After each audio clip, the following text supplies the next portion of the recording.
অল্প বয়সে ফ্যামিলির দায়িত্ব ছেলেগুলো বুঝতে পারে বাস্তবতা কি। যে বয়সে তাদের বন্ধুদের সাথে ঘোরাফেরা করে দিন কাটানোর কথা, সে বয়সে তারা ফ্যামিলির দায়িত্বভার মাথায় নিয়ে ঘোরে। একমাত্র তারাই বোঝে জীবন কি। যে বয়সে ফুরফুরে মেজাজ নিয়ে ঘোরার কথা, সে বয়সে ফ্যামিলির চিন্তায় ডিপ্রেশনে ভোগে।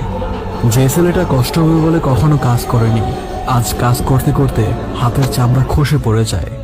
যে ছেলের পকেটে টাকা শেষ হওয়ার আগেই বাবা পকেটে টাকা দিয়ে দিত, সেই ছেলে আজ তার পকেট খরচ সে নিজেই জোগায়।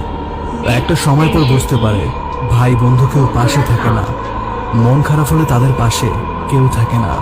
অল্প বয়সের ফ্যামিলির দায়িত্ব নেওয়া ছেলেগুলোই দেখে পৃথিবীর মানুষের আসল রূপ। ফ্যামিলির একটু ভালোর জন্য, সুখের জন্য তারা স্যাক্রিফাইস করে দেয় তাদের জীবন।